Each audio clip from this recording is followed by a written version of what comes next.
அவருக்கு தெரிஞ்சிருந்தது என்ன நடக்கப் போகிறது என்று. ஆனால் யாரும் கேட்கவில்லை. பல ஆண்டுகளாக இன்ஜினியர் ரோஜர் பாய்ஸ் ஜோலி ஸ்பேஸ் ஷட்டிலில் உள்ள ஒரு சிறிய, யாரும் கவனிக்காத பகுதியை ஆராய்ந்து வந்தார். அது ஒரு ரப்பர் வளையம், ஓரிங் என்று அழைக்கப்படும். இந்த வளையம் ராக்கெட்டின் இணைப்பு பகுதிகளை சீல் செய்கிறது.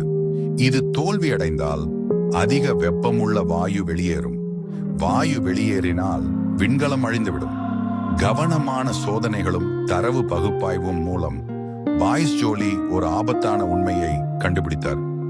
குளிர் வெப்பநிலையில் ஓரிங் வளையங்கள் இறுகி உடையக்கூடியதாக மாறும். சரியாக சீல் செய்ய தேவையான நெகிழ்வுத்தன்மையை அவை இழந்துவிடும். குளிரில் விண்கலத்தை ஏவுதல் வெறும் ஆபத்தல்ல, அது மரணம் என்று அவர் உணர்ந்தார். சேலஞ்சர் விண்கலம் பறப்பதற்கு பல மாதங்களுக்கு முன்பே பாய்ஸ் ஜோலி தனது மேலாளர்களுக்கு மீண்டும் மீண்டும் எச்சரிக்கை விடுத்தார். கடிதங்கள் எழுதினார், வரைபடங்கள் தயார் செய்தார், தெளிவான சான்றுகளை முன்வைத்தார். ஒரு எளிய முடிவு சொன்னார்: குளிர் வானிலையில் விண்கலத்தை ஏவாதீர்கள் என்று. எச்சரிக்கைகள் தொடர்ந்து வந்தன. நிர்வாகம் தொடர்ந்து அவற்றை புறக்கணித்தது. ஏவுதலுக்கு முந்தைய இரவு ஜனவரி 27, 1986 வெப்பநிலை 0க்கும் கீழே செல்லும் என்று முன்னறிவிப்பு வந்தது.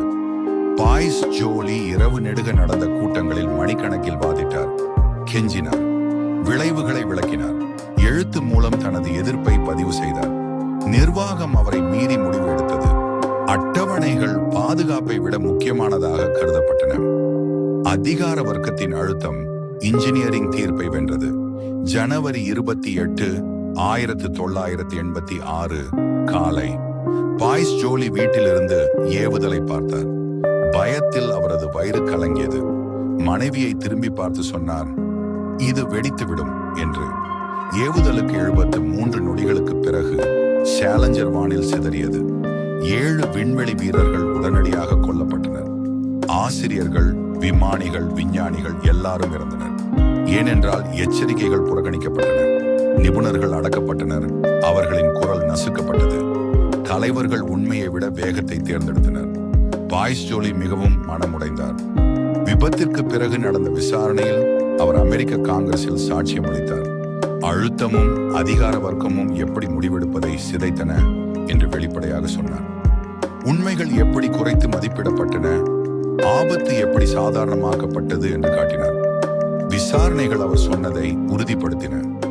ஓரிங் வளையங்கள் குளிர் வெப்பநிலை காரணமாக தோல்வி அடைந்தன என்று நிரூபிக்கப்பட்டது. அவர் சரியானவர் என்று நிரூபிக்கப்பட்டது.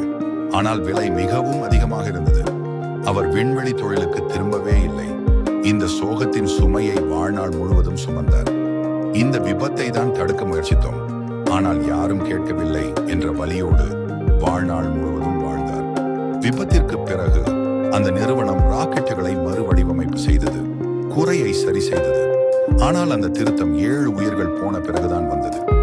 இன்று ரோஜர் பாய்ஸ் ஜோலியின் வழக்கு உலகெங்கும் இன்ஜினியரிங் நெறிமுறைகளில் கற்பிக்கப்படுகிறது. எச்சரிக்கையாகவும் பாடமாகவும். உண்மையான தைரியம் என்பது எப்போதும் பெரிய சத்தமாக இருக்காது, அது கொண்டாட்டமாக இருக்காது. சில நேரங்களில் தைரியம் என்பது இதுதான்: ஒரு கூட்டத்தில் தனியாக நிற்பது, யாரும் கேட்காவிட்டாலும் உண்மையை தெளிவாக சொல்வது, புறக்கணிக்கப்பட்டாலும் விடாமல் நிற்பது. ரோஜர் பாய்ஸ் ஜோலி தனது கடமையை செய்தார். அதிகார வர்க்கம் அவரை தோல்வியடைய செய்தது. 7 பேரின் உயிர் அதற்கு விலையாக கொடுக்கப்பட்டது. உங்கள் வாழ்க்கையிலும் இப்படி ஒரு தருணம் வரலாம். நீங்கள் சொல்வது சரி என்று தெரியும், ஆனால் யாரும் கேட்கவில்லை என்று தோன்றும். அந்த நேரத்தில் விட்டுவிடாதீர்கள். பாய்ஸ் ஜோலி போல் எழுதுங்கள், பேசுங்கள், நிறுத்தாதீர்கள். ஏனென்றால் உண்மை எப்போதும் தோற்பதில்லை. அது தாமதமாக வெல்லலாம், ஆனால் வெல்லும். நன்றி.